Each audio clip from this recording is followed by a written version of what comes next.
Ay, que tendrá la política que se entiende mejor desde la mística que es desde los tratados politológicos. Escuchen, escuchen a los partidos hablando en boca de Santa Teresa de Jesús. Esta divina prisión del amor en que yo vivo ha hecho a mi Dios cautivo y libre mi corazón, y causa en mil tal pasión ver a Dios mi prisionero, que muero porque no muero. Ay, qué larga es esta vida, qué duros estos destierros, esta cárcel y estos hierros en que el alma está metida. Solo esperar la salida me causa dolor tan fiero, que muero porque no muero. Ay, qué vida tan amarga, do no se goza el Señor, porque si es dulce el amor, no lo es la esperanza larga. Quíteme Dios esta carga más pesada que el acero, que muero, porque no muero. Solo con la confianza vivo de que he de morir, porque muriendo el vivir me asegura mi esperanza. Muerte do el vivir se alcanza, no te tardes, que te espero, que muero porque no muero. Mira que el amor es fuerte, vida, no me seas molesta. Mira que solo me resta para ganarte, perderte. Venga ya la dulce muerte, venga el morir muy ligero, que muero porque no muero. Y podemos terminar diciendo que aquella vida de arriba, que es la vida verdadera, hasta que esta vida muera, no se goza estando viva. Muerte, no me seas esquiva, viva muriendo primero, que muero porque no muero. Elecciones, todos han ganado. ¿Y se imaginan ustedes que en un ataque de sinceridad todos los principales partidos hubieran salido diciendo vaya leche que nos hemos dado? Imaginen el Partido Popular con sus millones de votos perdidos, el Partido Socialista con resultados históricos camino del desagüe. Imaginen a Podemos diciendo pensaba que íbamos a quedar los segundos y, como en aquella vez de las europeas, con un rictus agarrotado decir esta vez no ha podido ser, hay que seguir trabajando. Imaginen a Izquierda Unida diciendo vaya golpe. Hemos tenido 800.000 diputados y es verdad que la ley electoral no ha ayudado, pero 2 diputados no parece que sean una gran recompensa. En fin, y así, y así, y así, para que cuando los partidos han salido diciendo que muero porque no muero, no provoquen en la cara de los electores una cierta sonrisa. Con el 90,39 escrutado, el Partido Popular ha ganado estas elecciones generales. El Partido Popular es la lista más votada con un total de 6.510.953 votos y el 28,66%, lo que daría un total de 122 diputados. Estoy convencido de que nadie podrá probar que no son inocentes. ¿Y la europea? La segunda fuerza sería el Partido Socialista Obrero Español, con 5.041.183 votos, lo que representa un 22,19% y un total de 91 escaños en el Congreso. Pues un aplauso, ¿no? Podemos, con 2.847.209 votos, sería la tercera fuerza, un 12,54%, 42 diputados. Es decirle, tela. Ciudadanos, Partido de la Ciudadanía, habría obtenido 3.133.659 votos, un 13,8% y un total de 40 escaños. ¡Tachán! Tachán, tachán, como en el chiste, ya veremos cuál. Para discutir hoy en un día donde parece que la política está inquieta, tenemos como siempre una mesa de lujo. Juan Tortosa, periodista. Buenas noches, muchas gracias por acompañarnos. Buenas noches. Leopoldo Moscoso, sociólogo y politólogo de SPO Consulting, muchas gracias por estar aquí con nosotros. Gracias a vosotros. Nos acompaña Pilar Velasco, periodista de la SER, muchas gracias Pilar por estar con gracias. nosotros. Y Miguel Mora, director de Contexto.es, muchas gracias por estar con nosotros. En un minuto, ¿qué pasó ayer, Juan? Pues como la mayor parte de las cosas que hay en la vida son previsibles, llega un momento donde piensa uno que ya era todo previsible. Yo creo que tanta encuesta nos tenía de alguna manera indigestados y en el fondo nos parecía que nos sonaban los resultados. Luego, cuando los analizas fríamente, la verdad es que consideras que ha llegado una bocanada de aire fresco. Es decir, hay unas puertas que se abren que no estaban abiertas hasta ahora, hay un juego en el tablero que hasta ahora tampoco existía y hay una determinada sensación de que lo nuevo por fin frente a lo viejo se impone y que hay una manera, hay un certificado de envejecimiento del bipartidismo que ayer se hizo patente con la irrupción en el Congreso de dos fuerzas que tenían 0 diputados hasta ayer. Gracias. Leopoldo. Bueno, yo creo que hay muchas cosas que han cambiado ya. Y eso significa que, independientemente de las valoraciones que tengamos de los resultados, algunos de los actores que estaban en el sistema hasta el momento no van a poder en el futuro seguir haciendo las cosas como las han estado haciendo en el último cuarto de siglo. Creo que esa sería la primera cuestión. La otra cuestión es que, bueno, pues efectivamente los señores de las encuestas, pues en fin, han, a mi juicio, resbalado considerablemente, ¿no? Creo que hay un detalle que cabría mencionar, ¿no? Que es que, bueno, pues hemos pasado un largo periodo, ¿no? Prácticamente dando por descontado que habría una mayoría absoluta de la derecha, ¿no? Y esto, en fin, a mí me parece que en este momento no es el caso, ¿no? Y claro, y por otro lado, creo que también, a pesar de que el dato se va a quedar pronto muy antiguo, creo que merece la pena que lo digamos, ¿no? La crisis económica se ha llevado por delante a los gobiernos de todos los colores en Europa occidental, dejando de lado la gran coalición CDU-SPD en Alemania. Solo hay 2 gobiernos en Europa occidental a los que la crisis económica no se ha llevado por delante. Y esos 2 gobiernos son el Partido Socialista Obrero Español de Andalucía y el Partido Popular, ¿no? Y yo creo que para explicar esta especie de anomalía probablemente habría que mirar a alguna parte que no es exactamente, ¿no? Pues estos asuntos que se discuten estos días de realineamientos, alineamientos, lealtades electorales, etc. Yo creo que estamos hablando de otro fenómeno muy diferente, ¿no? Y que para entenderlo probablemente, ¿no?, tendríamos que hacer referencia a otros modelos en otros lugares, ¿no? Un minuto generoso. Gracias. Pilar. Pues por intentar ajustarme al minuto, coincido en que lo que pasó ayer es la consumación de que España ya ha cambiado, es un cambio profundo, es un cambio radical. A corto plazo hablaremos de pactos, pero a medio y largo plazo, cuando pongamos una fecha al cambio político de este país, que duda cabe que será el 20 de diciembre de 2015. Ha habido más de 5 millones de españoles que han confiado su futuro político a una fuerza que tiene 1 año y medio de vida, y otros 3 millones de españoles que la han confiado a otro partido de centro derecha que también es desconocido en el terreno nacional. Eso se traduce en un arrojo y en un atrevimiento, ¿no?, y en un impulso hacia adelante en ese cambio, ¿no?, en ese intento de cambio de país que es importante. Pasamos página al bipartidismo, se derrotan las políticas de austeridad con ese tercer puesto en el ranking de Podemos con tal fuerza, con 69 diputados, y se conjuran también el optimismo de los mensajes del 15M, ¿no?, que es la mecha que se enciende entonces, la sonrisa, ¿no?, que decía Podemos en campaña, pues se consolida y se consolida con las elecciones de ayer y con sus resultados. Miguel.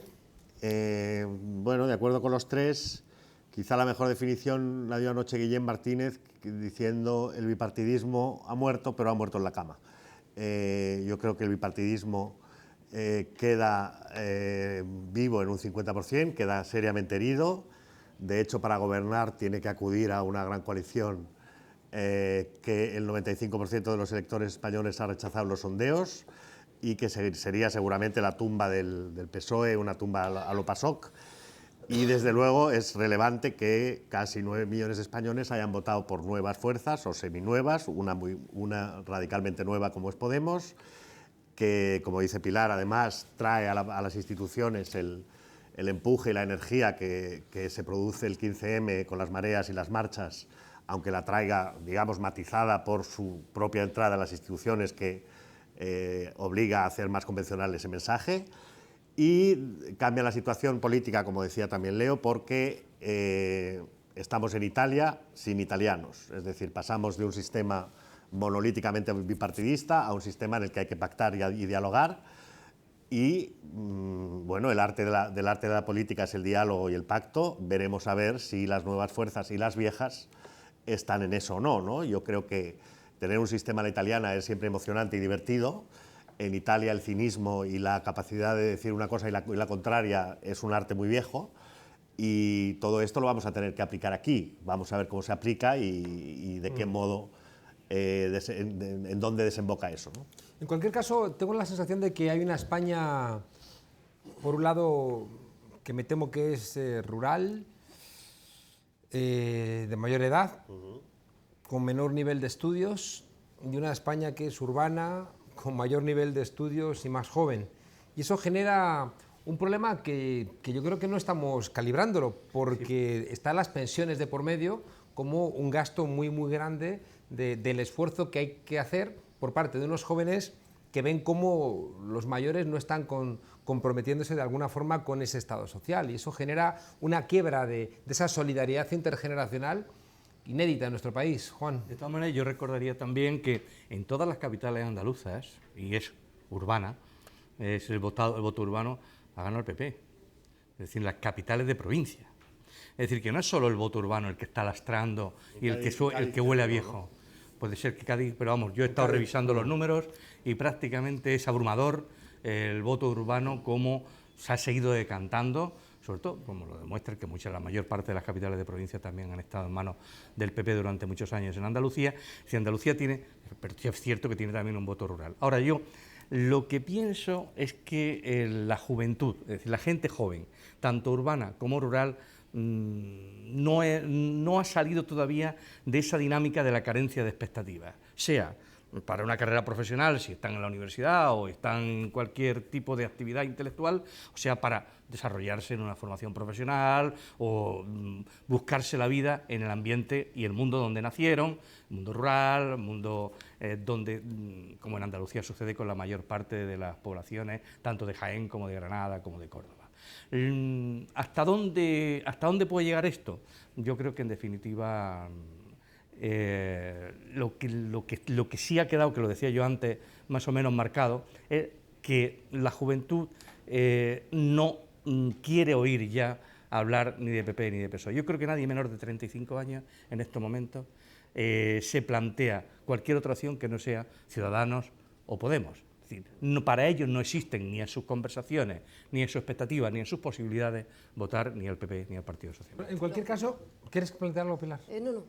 No, quería deciros que puede ocurrir algo que sea una renovación de la delegación y eso tampoco solventaría nada. Yo estoy convencido de que el problema de fondo que tenemos en Europa es que ha funcionado la delegación política a través de la democracia representativa, que ha construido aparatos burocratizados, es lo que llamamos la cartelización de los partidos políticos, donde hay un alejamiento respecto de la ciudadanía que puede a veces incluso ser injusta, es decir, que el ciudadano se convierte en un cliente que exige al representante que gane poco, pero que trabaje mucho, que sepa mucho, pero que también sea muy humilde, que sea muy flexible, pero que sea muy riguroso y al final poco menos que traslada a los partidos políticos lo que ha aprendido en los cómics de la Marvel. Creo que en ese sentido no solventamos nada. Es decir, creo que uno de los elementos centrales del 15M era precisamente terminar con la delegación política. De nada sirve que ahora la gente delegue en Ciudadanos porque ¿qué más da? O que incluso que delegue en Podemos. ¿Qué más da?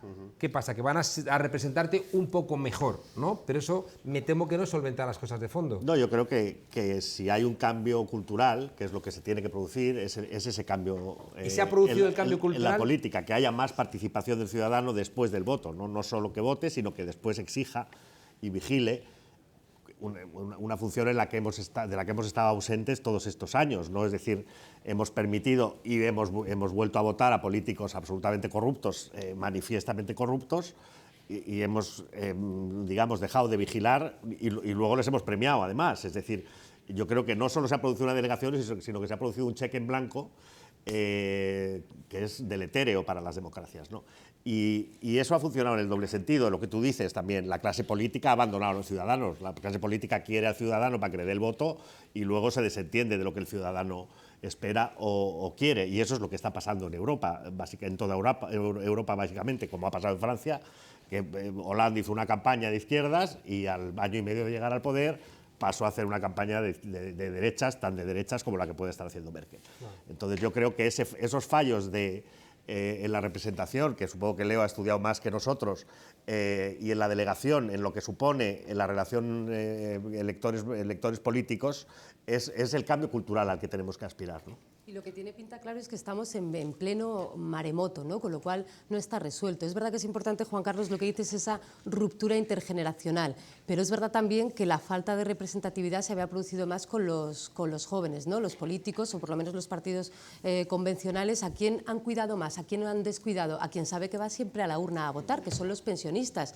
Y por supuesto que no hay que descuidar a los pensionistas, pero a quienes habían abandonado de alguna manera en su representatividad, a los jóvenes, pero los jóvenes han ido acumulando muchas generaciones, la de 18 años que votaba por primera vez, la de 22, la de 26, la de 30, la de 34, es decir, si nos acordamos, una de las principales grietas que desde mi punto de vista tiene o ha tenido el PSOE es que cuando Zapatero gana las elecciones en 2004, las gana con ese tirón de voto joven, ¿no? Con esa confianza, con ese no nos falles. El Partido Socialista desde el 15M, que le apelaba directamente, ha abandonado a toda esa población joven que ha emigrado de este país, ¿no? O por lo menos no se ha dirigido a ella en su representatividad. Le ha prohibido votar con la ley del voto rogado, le ha impedido votar. ¿Qué decir del Partido Popular, ¿no? Con lo cual estamos en esa reconstrucción de la representatividad que va a ser muy interesante y que, claro, en esta primerísima fase pues parece que hay cierta ruptura intergeneracional que seguro que se acaba resolviendo. Es también en este elemento, Leopoldo, te doy la palabra, en este elemento también de ruptura generacional, creo que hay dos elementos que son un escándalo, ¿no? Uno es a quién ha afectado o a quién ha dejado sin representación el sistema electoral, es decir, ha golpeado claramente, según vamos avanzando, ha golpeado muchísimo, ¿no? O sea, nada al PSOE, nada al PP, bastante a Podemos, bastante a Ciudadanos, muchísimo a Izquierda Unida. Eso afecta, si estamos diciendo que esa gente recibe voto joven, el sistema electoral está castigando a la gente joven.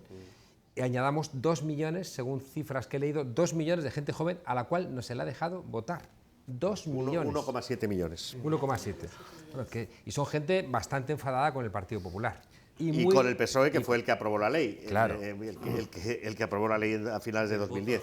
El voto robado. Con lo cual eso es un escándalo colosal. Claro, con lo cual implicaría entonces que este resultado electoral hubiera sido todavía mucho más, ¿no? Insultante respecto de esa quiebra. Seguramente hubiera sido mucho peor para el bipartidismo, claro, si ese 1,7 de personas emigradas hubieran podido votar. Leopoldo, ¿querías? Sí, bueno, simplemente que a mí en cambio me preocupan los otros, los que están contentos, ¿no?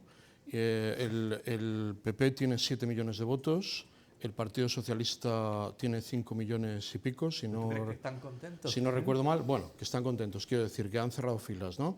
Entonces, es decir, ¿y por qué me preocupan estos? Bueno, yo es que creo que, aparte de la vieja tesis politológica esta de los partidos como agentes de canalización de las demandas o intérpretes de las demandas de los ciudadanos, hay un factor de la lealtad y de la disciplina de los electorados que tiene que ver no con lo que los partidos hacen, sino con lo que los partidos son. Y en este sentido, creo que es muy importante, ¿no? Es decir, señalar que uno de los datos de la situación es que estamos ante un fenómeno verdaderamente sorprendente, ¿no? No ha habido ningún partido europeo que haya sobrevivido a la crisis financiera internacional. La crisis económica se ha llevado a todos por delante, excepto al PSOE de Andalucía y al PP. ¿No añadirías ahí a Artur Mas? Sí.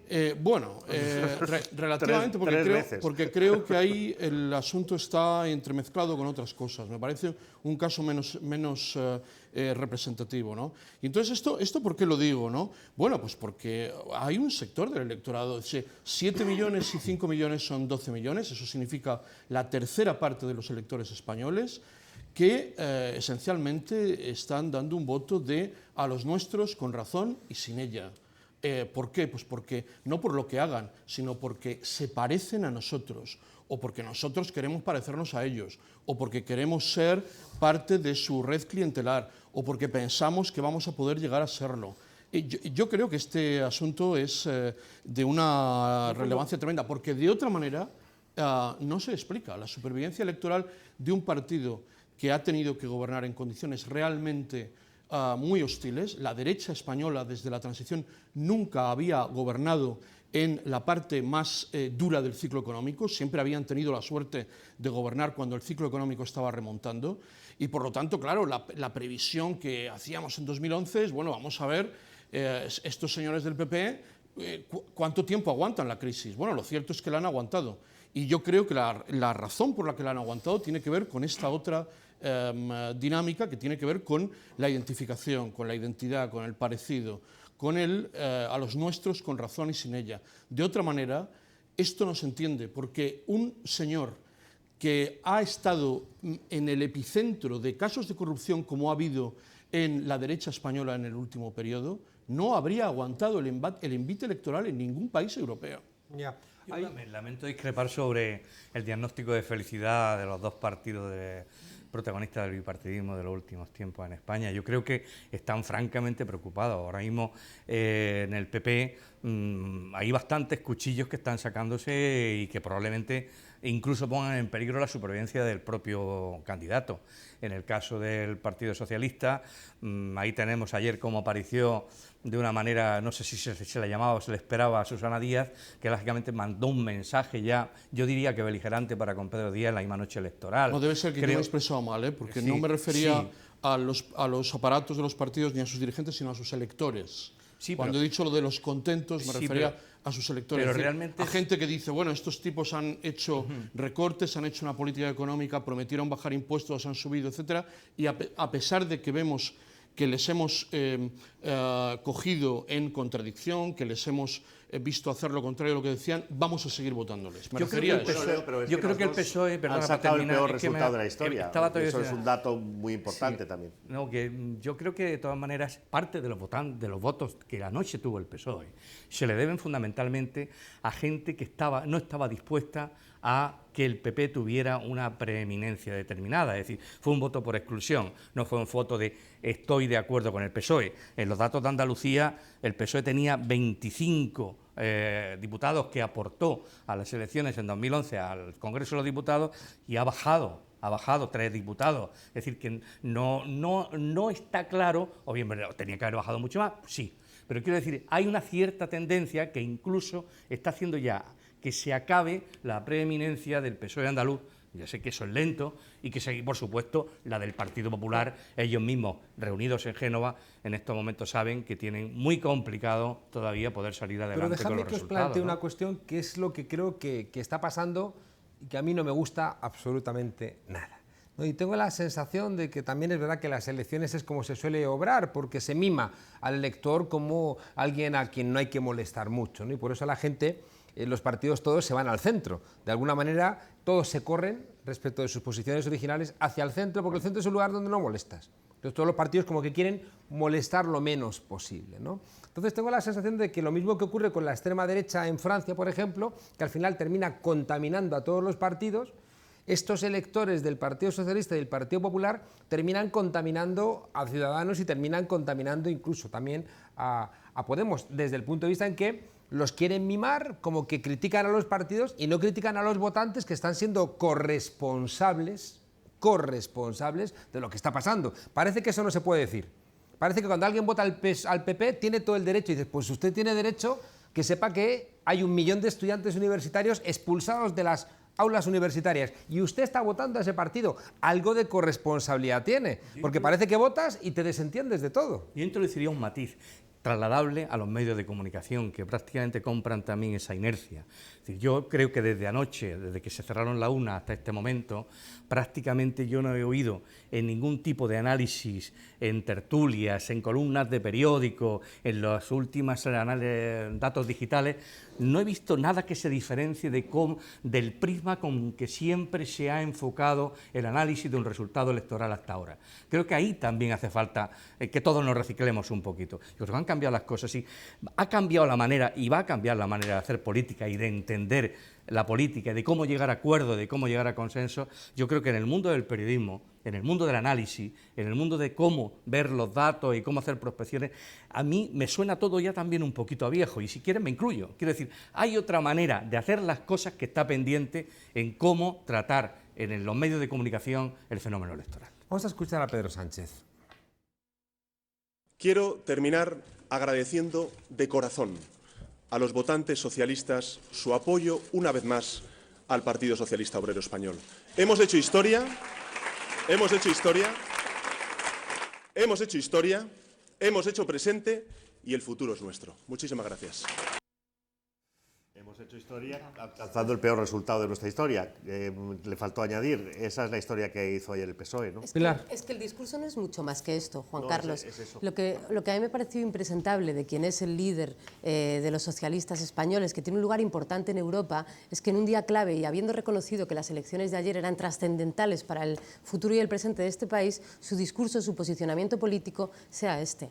Es decir, que esas 4 líneas las podía escribir el que pasaba por allí, ¿no? Ninguna autocrítica, hemos hecho historia, no analizan los resultados, no explican por qué hemos perdido 1,5 millones de votantes y por qué no nos vamos al dato más pequeño, pero que, oiga, que un partido a su izquierda le ha adelantado en 7 comunidades autónomas. ¿No tiene usted nada que decir de sus resultados electorales, de sus 90 diputados, que es, como dice Miguel, el peor resultado de la historia, ¿no? Y al margen de la autocrítica, lo que te decía, hacer una visión un poco de Estado, ¿no? O de país o política, una narrativa que tenga que ver con sus votantes socialistas, ¿no? Bueno, nosotros hemos entrevistado en contexto durante hora y media a Pedro Sánchez y debo decir que no hay grandes ideas detrás de esa fachada espectacular. Durante hora y media fue realmente duro sacar una idea. Entrevistado 35 minutos. Sí, nos hubiera pasado una hora. Bueno, dicho esto, creo que Pedro Sánchez ha afrontado uno de los momentos más complicados de la historia del PSOE para presentarse a las elecciones, es decir, con un nuevo partido por la izquierda muy potente y que no es Izquierda Unida, sino que es otra cosa, que ha nacido de un movimiento social en el momento en el que acababa de gobernar el PSOE o estaba gobernando, que el PSOE ignoró absolutamente y,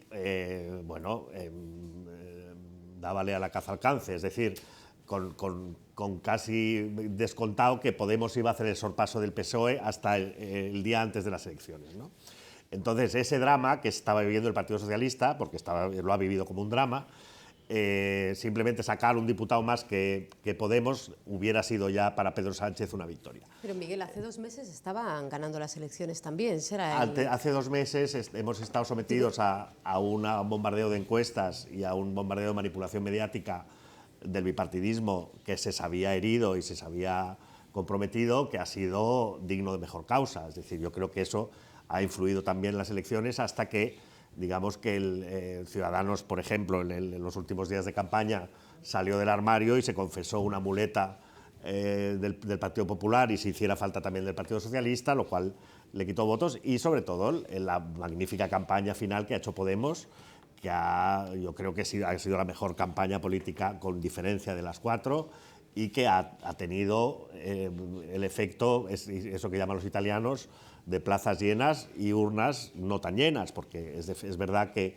con ese ambiente popular de mítines tan llenos y tan entusiastas, hubiera cabido esperar un poco más de voto, ¿no? Más del 20%. Fíjate, Miguel, a mí es que me parece tan...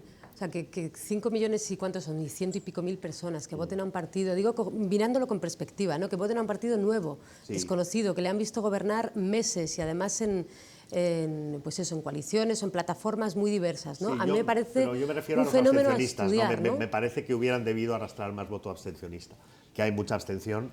Para ser unas elecciones tan importantes, y las primeras desde el 79, en la que 4 fuerzas optaban a poder ganar, me parece que hubiera sido esperable que España hubiera votado más masivamente de lo que lo ha hecho, ¿no? Yo he visto durante la campaña electoral que he estado en provincias pequeñas, ¿no? Porque es verdad que cuando no tienes mucho dinero, los líderes no pueden ir a todos los lados, no tienen aviones ni esas cosas, entonces yo he ido a sitios pequeños y el miedo existe. El miedo en España 2015 sigue existiendo. Claro, y eso es terrible. Y no hace falta irse, perdona, a los últimos pueblos. El miedo nos rodea también, lo escuchamos en las conversaciones. ¿Y cómo lo instrumentalizan a través de la televisión pública, que ha sido descarado en toda la campaña? Porque claro, es decir, ese miedo es muy difícil de neutralizar cuando te están bombardeando en tu pueblo donde solo tienes acceso a unos determinados medios de comunicación. Los últimos meses han sido de susto en susto, ¿no? Primero se rompe España en Cataluña, luego los atentados en París, el puñetazo de Rajoy. O sea, todo eran sobresaltos y sustos y miedo, ¿no? Y hemos pasado así los últimos meses, ¿no? Pero por eso a mí me gustaría poner en valor los 5.200.000 votos, porque aún a pesar del miedo al que se refiere Juan Carlos, la gente ha dicho, se acabó, se acabó. Voy a tirarme a la piscina. Hay un 30% de españoles en riesgo de pobreza y exclusión. Bueno, parecería lógico. Suelen ser los que más miedo tienen. Claro. Pero que hubieran salido masivamente a votar, ¿no? Ya. Vamos a escuchar a esos poderosos que dan tanto miedo. ¡Puente de los franceses! ¡Puente de los franceses! Eso, por favor. No era eso, obviamente. Quiten eso. Pongan a los verdaderos poderosos que dan miedo, por favor, producción. Qué vergüenza, un día tan importante. Venga, escuchemos a Rajoy. Hemos ganado nuevamente las elecciones. Más de 7 millones de españoles nos han vuelto a dar su confianza. Le damos las gracias porque sabemos que las cosas no eran fáciles. Creo que ahora hay sentadas bases sólidas para el futuro. Hemos ganado las elecciones con más de 1.600.000 votos de diferencia sobre la segunda fuerza política, con más de 30 escaños de diferencia sobre la segunda fuerza política.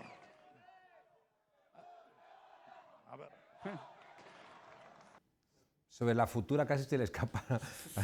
No sé qué lapsus ha habido ahí. Leopoldo, dinos algo que nos haga salir de este estupor. Vamos a ver, yo sigo muy preocupado, ¿no?, por estos 12 millones de electores, ¿no?, que han votado a las opciones del sistema que ahora vemos empezar a colapsar, ¿no? En el caso del PSOE, a mí me parece que, claro, el problema es que el PSOE está, desde la crisis del zapaterismo, vamos a llamarla así, metido en una situación muy complicada, ¿no? Por un lado, yo, en fin, tengo la sensación de que no han encontrado ese recambio de liderazgo, ¿no? El 38 Congreso se cerró en falso, con un candidato que realmente no tiene cintura política, que era peor probablemente que cualquiera de las alternativas que tenían en ese momento, ¿no? Un candidato que además sabemos, ¿no?, que es el candidato preferido de un sector que viene mandando dentro del partido desde hace muchos años, ¿no?, por no decir incluso muchas décadas, ¿no? Y entonces, claro, el PSOE se ha metido ahí en una situación que a mi juicio es tremendamente complicada, ¿no? Porque por un lado han rodado cabezas. Cuando ha habido un candidato en Madrid que no les gustaba, lo han cesado por el artículo 33, aludiendo a que no tenía buenas perspectivas electorales. Claro, tendrían que haber cesado a todos los demás también, cuando cesaron a Tomás Gómez, ¿no? Y por otro lado, bueno, pues lo que estamos viendo es, tú no te presentas a las primarias, ahora hacemos un congreso y lo cerramos de esta manera, el nuevo candidato es este, está el PSOE sacrificando su democracia interna con una posición tremendamente débil en la cuestión de Cataluña. Yo no sé a estos señores quién les habrá explicado, ¿no?, que aquella posición sobre Cataluña conducía inevitablemente, ¿no?, a que el PSOE perdiese en fin, las elecciones en un lugar tan importante como Cataluña. Déjame que os pregunte algo. ¿Por qué? Es decir, yo creo que en el caso, quizá, ¿no?, en el caso de Podemos es menos reclamable, porque es verdad que se emborrachó menos, ¿no?, del resultado electoral. Pero sigo insistiendo que Rivera se ha dado un fuerte batacazo, Pedro Sánchez se ha dado un fuerte batacazo y Rajoy se ha dado un fuerte batacazo. ¿Están en cuestión esos liderazgos? O si queréis también, ¿está en cuestión el liderazgo de Pablo Iglesias?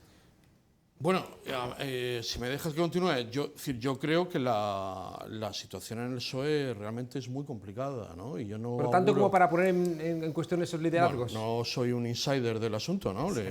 Les he apoyado muchos años hasta que dejé de apoyarles, pero quiero decir, a mí me parece que no me sorprendería en absoluto, ¿no?, que hubiera una crisis de liderazgo muy fuerte, ¿no?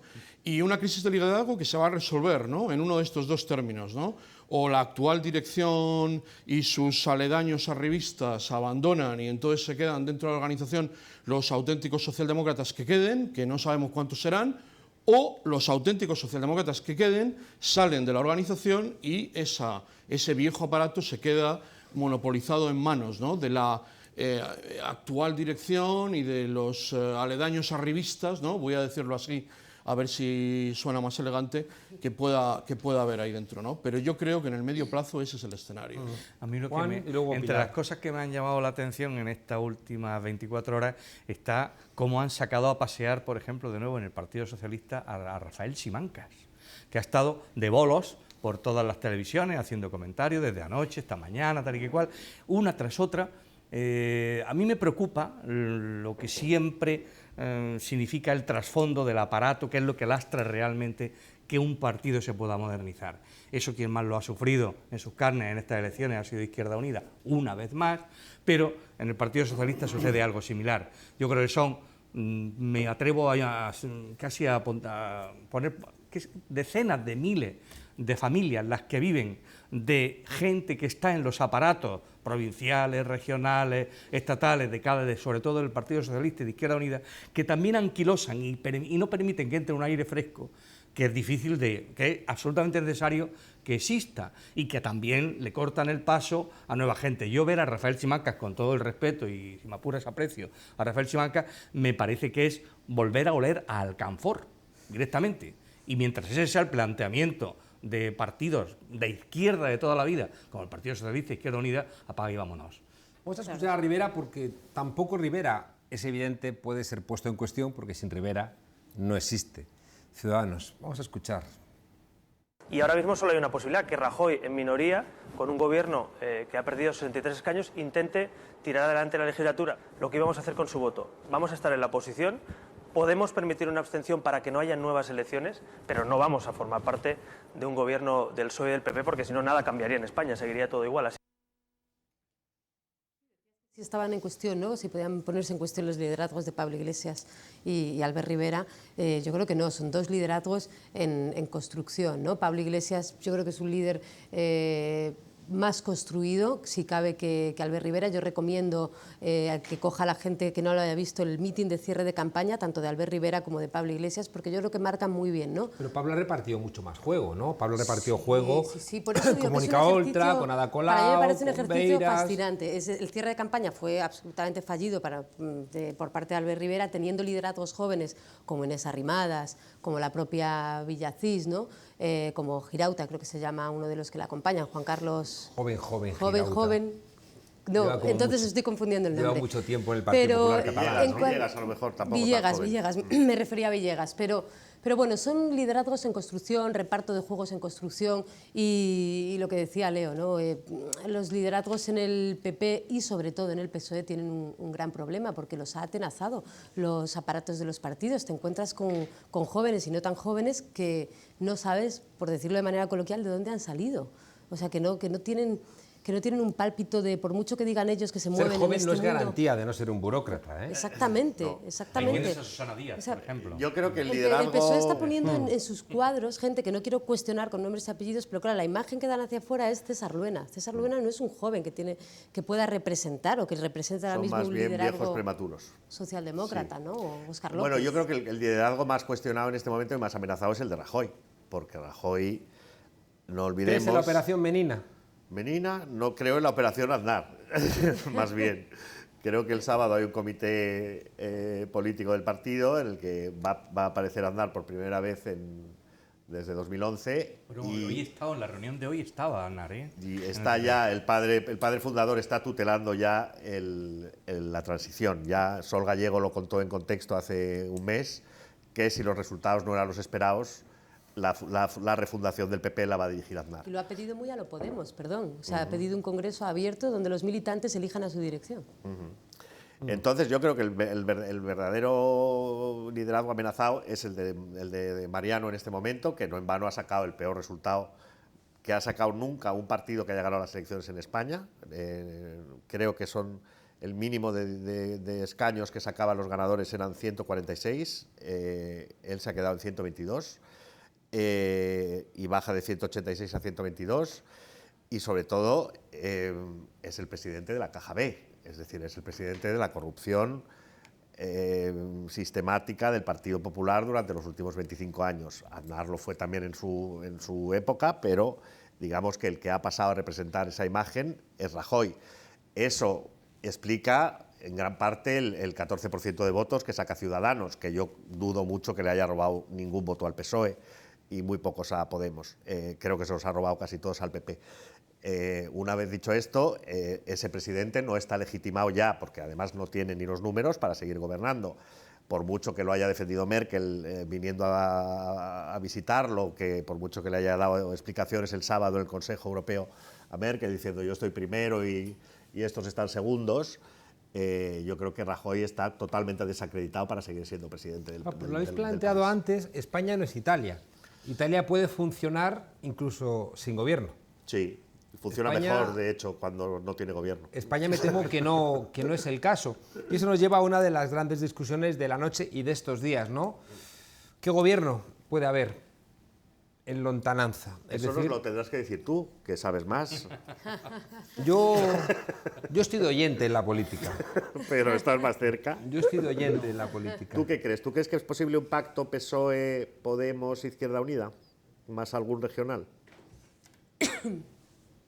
Yo soy el que hace las preguntas esta noche. Pero es que yo soy periodista y tú eres político. Hoy estás aquí como invitado para... No, hombre, yo creo que, dado que preconizamos la implicación de todo votante en lo que va a ser el futuro de la política, a lo mejor convendría más contar... De alguna manera se planteaba también en las nuevas maneras de hacer política, ¿no?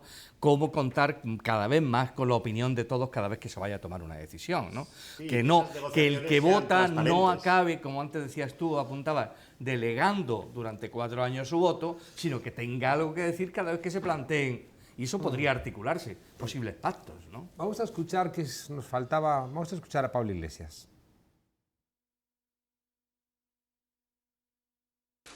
Hoy ha nacido una nueva España, una España que pone fin al sistema político del turno y que inaugura una nueva etapa política en nuestro país. Podemos y las fuerzas del cambio, en las primeras elecciones en las que concurren, han obtenido más del 20% de los votos y en torno a 5 millones de sufragios. Somos la primera fuerza política en votos en Cataluña y en el País Vasco. Se acabó el sistema del turno en España. Seguimos un poco entonces con la pregunta que os decía de los posibles pactos. Tú me preguntabas, yo estoy en una reflexión cada vez menos interesada en la realidad de los partidos y cada vez más interesada en lo que yo soy, que es un profesor de ciencia política que quiere interrogar a la cultura política de mi país. Yo creo que la gran coalición de facto ya existe. Es decir, que más allá de que ahora se quiera representar un desencuentro, que alguien me venga a explicar cuáles son las diferencias profundas, reales, entre el PSOE de Pedro Sánchez, el PP de Rajoy y Ciudadanos de Albert Rivera, que están en Europa acordando juntos el Tratado Transatlántico, claro, sí, que es realmente donde se marcan las políticas profundas de nuestro país. Y votando el 80% de las cosas juntos. Hay mucho votante del Partido Socialista ayer que eso, lamentablemente, para ellos no lo ha tenido en consideración, me parece a mí. Es decir, realmente hay mucho votante del Partido Socialista que yo creo, y muchos de ellos yo creo que también los conozco, que en realidad se sentirían muy decepcionados si esa gran coalición que de facto existe se tradujera en que 213 diputados que suman en este momento PP y PSOE apostaran por una coalición a la alemana en el Parlamento español.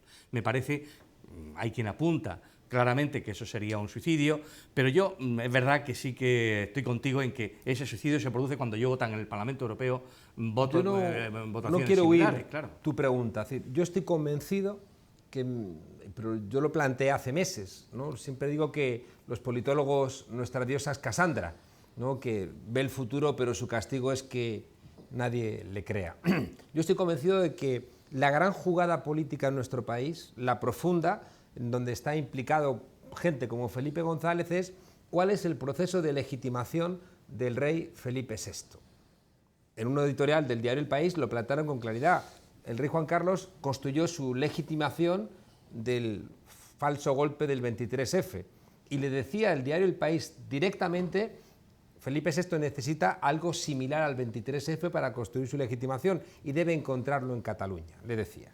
Por tanto, yo estoy convencido, desde hace meses, de que aquí va a haber un gran acuerdo entre el Partido Socialista, el Partido Popular, Ciudadanos y algún descolgado de alguna izquierda tradicional que quiera sumarse a ese juego para intentar ser el nuevo Carrillo, que justifique unos cambios constitucionales cosméticos, que den algún tipo de salida por arriba al reto catalán, que incorpore algunos cambios en la Constitución para que dé la sensación de que se han establecido cambios profundos y que inaugure el reinado de Felipe VI en paz y concordia con un nuevo contrato social. Y por eso yo sigo insistiendo que creo que es verdad que Podemos y Pablo Iglesias representa la única verdadera oposición, porque está planteando unos cambios constitucionales que le devuelva a la gente la posibilidad de debatir determinadas cuestiones. Eso es donde yo creo que vamos a estar. Bueno, lo que está por ver será si hay repetición de elecciones para dotarse de más autoridad moral.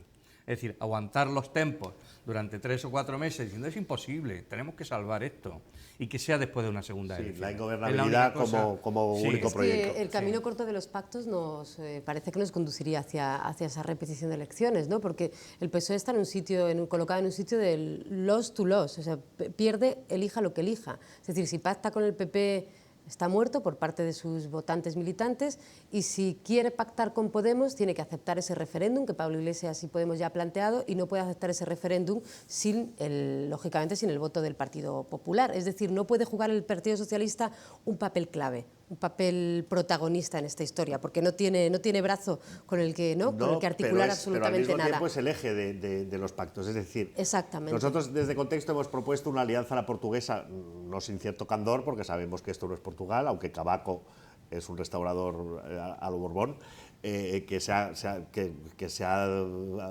hecho, vamos, ha puesto todos los obstáculos posibles para esa alianza. Pero bueno, resulta que los números de esa alianza están en el Parlamento. O sea, una alianza PSOE, sin hablar del referéndum, hablando de una referéndum... Vamos a sumar, tenemos los datos, vamos a ver los datos para que nos ayude. Se puede, porque el referéndum se puede pactar a 2 años o a 2 años y medio. Vamos a ver los datos de las sumas que nos va a dar PSOE, Podemos y los Izquierda partidos. Unida. Ahí estamos. Entonces, si sumamos PSOE, Ciudadanos... No, Ciudadanos no. Perdón, PSOE, Podemos, ¿los partidos nacionalistas incorporarías? No, ponemos Izquierda Unida y abstención de PNV. Con Izquierda Unida... Y abstención de PNV y de Esquerra Republicana. No sería suficiente, podríamos votarle en contra. No llegan los votos contrarios. En contra serían votos del Partido Popular, vamos a ver cuánto suma, estos son 161, Partido Popular y Ciudadanos, 163. Frente a 161, sí que serían más. Bueno, entonces no. La única Acabamos manera de sería... hacerlo con Rayo. Hay una fórmula que sale. Alguno de los nacionalistas tendría que votar. Sí, la única solución yo creo que es lo que has dicho, los tres primeros. PNV vota a favor. Sí, pero la abstención de RC y la abstención de la antigua Convergencia. Eso es. Y eso es lo que lo daría. Es decir, siempre la que abstención de los independentistas catalanes y el voto a favor del PNV, eso da los números. Eso sí daría los números. Sí. Y es el referéndum la clave, como dice Pilar. Pero vamos a ver, yo creo que lo que hay prioridades. La prioridad en este país, la primera prioridad, la prioridad es la emergencia social. Ocuparse del 30% de la población que está en riesgo de exclusión social. Yo no veo que estén hablando de eso. Son los 5 puntos de los que Pablo ha vuelto a repetir esta mañana, ¿no? Es decir, la independencia del Poder Judicial, el derecho a decidir. Que aquí solo hay una persona que ha hablado de cosas concretas y que ha llamado la atención, porque eso sí que era inédito, Pablo Iglesias. ¿Cuándo habíamos escuchado a un candidato hablar de cosas concretas en su discurso de ayer? Que se han encargado de volver a repetirlo una vez más esta mañana. Pero para de los demás estamos esperando. Los demás no han contestado. Esta noche incluso Albert Rivera ha reprochado, ¿no?, a Pablo Iglesias que antes que hablar de cosas concretas hay que hablar de iniciar la legislatura. Claro. Ha dicho, ¿no?, esta tarde, como diciendo, no, primero vamos a negociar quién gobierna y ya luego veremos, que es un poco lo contrario. Leopoldo. Bueno, yo es que creo que, sin estar en desacuerdo con lo que decís, pero me gustaría añadir esta otra vertiente, ¿no? Yo creo que la capacidad de un líder de las organizaciones tradicionales de repartir poder es la principal variable independiente que explica los apoyos de los que éste disfruta en el interior de su propia organización. Y teniendo en cuenta los resultados del PP, los peores desde el 89, y los resultados del PSOE, los peores del 77, está claro que esos dos liderazgos van a estar amenazados, ¿no? Entonces, en relación con esto, ¿no? Claro, yo creo que esta cuenta ya hay gente que la habían hecho mucho antes que nosotros, obviamente, en el PSOE y en el PP. La prueba, me parece que una prueba al respecto, es que la prisa del Partido Popular por aprobar los presupuestos generales de 2016 justamente obedece, ¿no?, al cálculo que tiene que ver con un escenario en el que el PP sabe que si posterga la aprobación de esos presupuestos y tiene que gobernar en minoría, el gobierno va a estar atado de pies y manos porque no va a poder tener un operating budget que permita, ¿no?, sacar adelante las cosas cotidianas de la administración y del gobierno, ¿no? Por lo tanto, en ese sentido, yo creo que hay un sector del PP que probablemente ha apostado, ¿no?, por una especie de salida a la italiana, de gobierno en minoría, de apoyos puntuales, de geometría variable o como lo queráis llamar, ¿no? Un escenario interesante, ¿no?, porque, entre otras cosas, implica que el Partido Popular podría perder en la Cámara nada menos que la iniciativa legislativa, ¿no? Bastaría un acuerdo entre otros partidos, por ejemplo, sobre la ley electoral o sobre la regeneración política o sobre la corrupción, que probablemente podrían dejar al gobierno en minoría e incluso fomentar una acción legislativa que fuera en contra del gobierno, ¿no? Pero claro, por otro lado, claro, está, por supuesto, ¿no?, también estoy de acuerdo en que hay una serie de poderes que realmente vienen acariciando desde hace tiempo la idea de una große Koalition, ¿no? No se dice así, Juan Carlos. Claro, es decir, y esa idea, por supuesto, está, en fin, en el horizonte como una solución, ¿no?, a la crisis de relativa ingobernabilidad que se abriría en un escenario... Claro, claro, en un escenario en el que los gobiernos tendrían corta vida, habría que estar llamando constantemente a elecciones, etcétera, ¿no? No porque los españoles no sepamos vivir a la italiana, a mí me parece, ¿no? Creo que sería perfectamente posible y yo diría que incluso saludable, que durante un tiempo... ¿Por qué no comparamos con Italia y no con Dinamarca, por ejemplo? Claro, exacto, ¿no? Es decir, que... Dinamarca es que está un poquito... Nos parecemos un poquito más. Como modelo, ellos tienen la mafia, nosotros más. tenemos a los caciques, ellos tienen el Vaticano y nosotros tenemos a la jerarquía católica. Nosotros tenemos nuestra propia mafia. No, pero yo creo que vamos a ver, la alianza a la portuguesa, sobre todo, es una manera de decirle al PSOE, vamos a ver, usted ha votado todos estos últimos 20 años el 80% de los asuntos importantes con el Partido Popular Europeo, pero la socialdemocracia europea está desaparecida o muerta. Si hay alguna posibilidad de cambiar las políticas en Europa, pasa porque en el sur de Europa renazca una especie de frente socialdemócrata o de izquierdas progresista que sea capaz, que tenga el peso suficiente, capaz de ir a Bruselas, a los consejos europeos, con una posición común e intentar cambiar algunas cositas. No digo yo que vayan a cambiar el TTIP, seguramente es ingenuo pensar eso. Pero no hay es o el no hay alternativa o el no lo intentemos. Yo quiero regresar un poco a lo que os planteaba. La comparación con Portugal no es posible porque lo que ha ocurrido en Portugal es posible porque había un líder raro.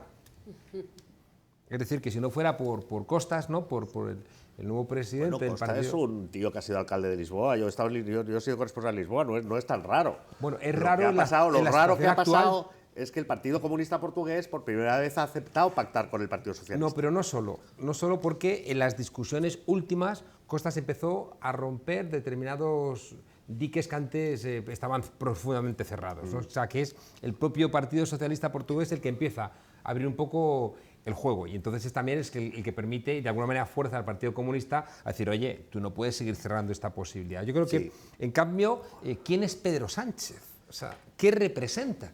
Es que es un maniquí que colocan. Bueno, esa cuando... es la gran duda. Pero si Pedro Sánchez se quiere suicidar en la gran coalición, entonces el PSOE será un PASOK, claro, y en las próximas elecciones Podemos sacará el 40% de los votos. Pero os pregunto ya, porque ya nos tenemos que marchar, ¿cuál es la gran jugada? Porque tengo la sensación de que en esta discusión la gran jugada son los propios partidos, y no creo que eso sea ya así. Es decir, creo que hay intereses económicos, y en el caso de Podemos creo que no son intereses económicos, pero son intereses de representación de una gente que actúa como una presión fuerte sobre qué va a hacer o qué no va a hacer Podemos, pero que en el caso del PSOE, en el caso del PP y en el caso de Ciudadanos son intereses económicos que les marcan muy cerca qué pueden hacer y qué no pueden hacer, ¿no?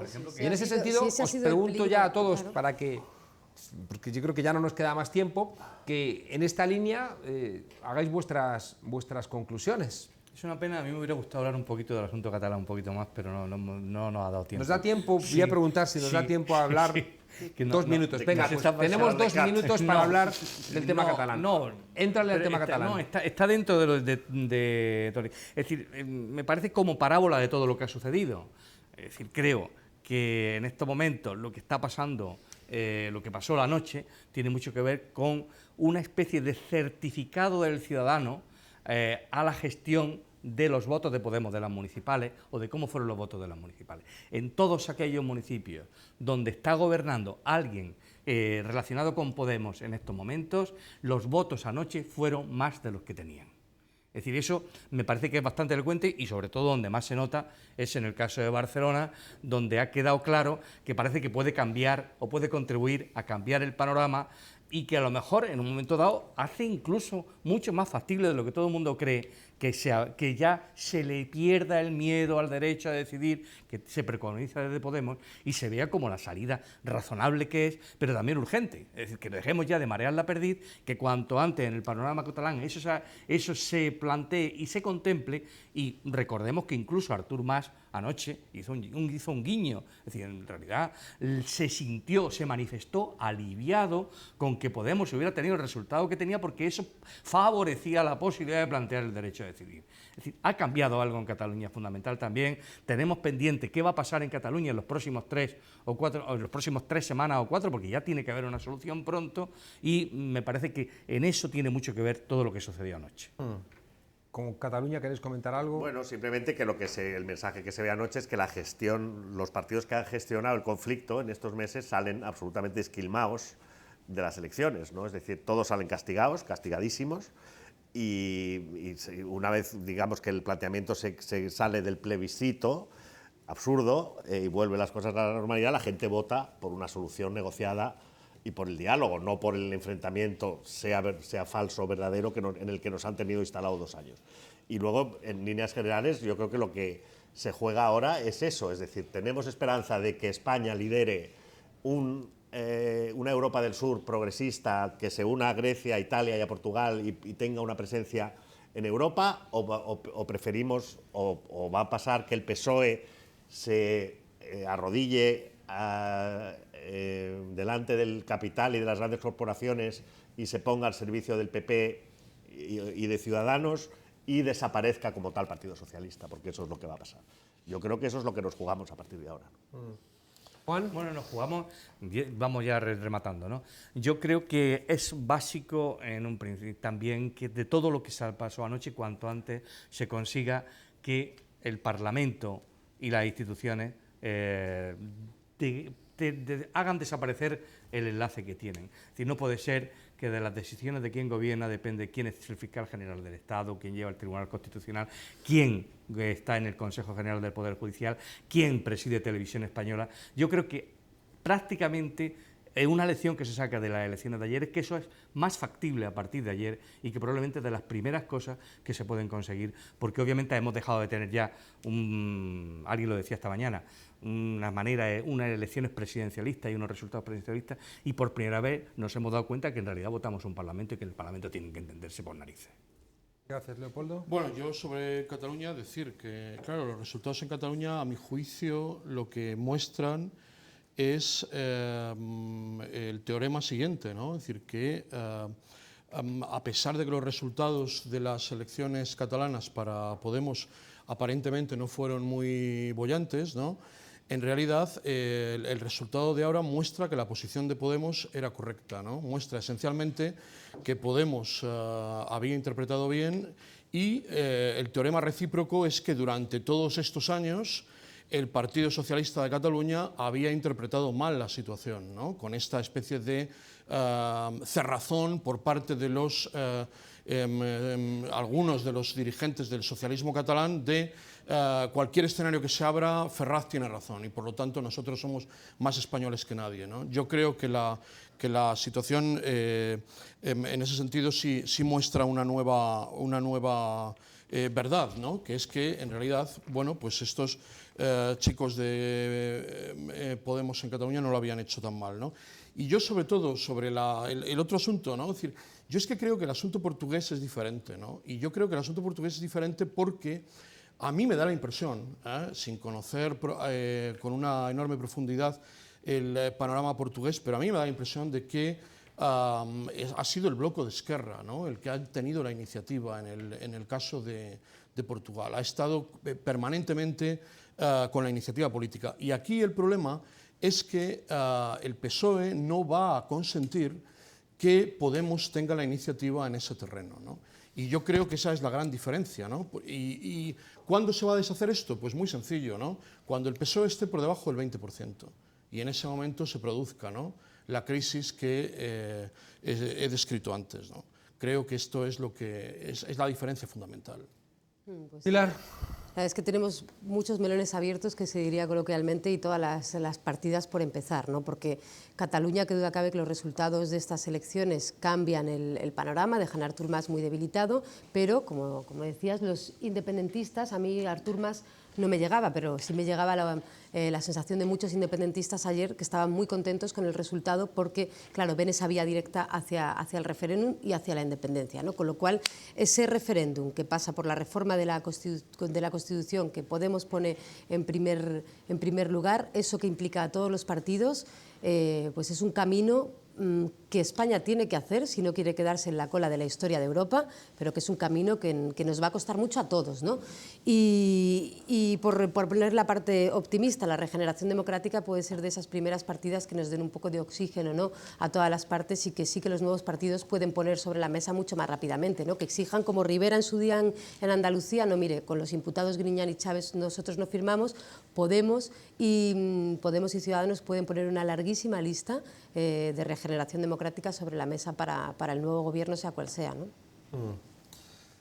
Como dijo Gramsci, lo viejo no termina de marcharse y lo nuevo no termina de llegar. Parece que es una exigencia que los cachorros de león no se dejen devorar en tiempos de hambruna por los viejos leones. Yo creo que son tiempos de firmeza en las ideas. Creo que los pactos nunca deben hacerse a costa de sacrificar los elementos que permiten realmente una regeneración política en nuestro país. Por eso creo que es una exigencia que haya líneas rojas. Creo que no hay que tener miedo a que la gente se corresponsabilice, aunque sea en unas nuevas elecciones.